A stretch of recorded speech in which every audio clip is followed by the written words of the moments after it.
Ayan, Kantahan mo na. sa ano, wala, comfortable kayo sa kanila. They respect you. Kalimutan mo na lahat. 2026 na. Yan ang maganda mga kaibigan, no? Parang maganda yung respeto. O pre, nasa. Never na lang. Kasi Yung mga kapatid dito. Lalo na to, tatay to. Kaya mo lang. Pag di ako okay, sabi na to, okay ka lang. Okay ka lang. Hindi na lang lagi siya. Pag kahit di ko sinasabi sa kanya. Para kanina yan, pre. kasi malambit. Para kanina yan. Malambing. Oh, yun pa. Oh, meron O, diba? pa. Si mami na nagsabi, malambing. Sabi nga rin, Ako hindi ako nagsiselos ka kanya kahit nakuhanin niya to si...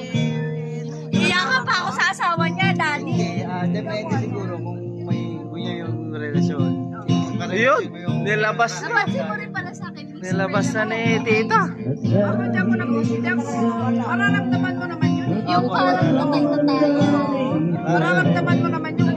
Parang may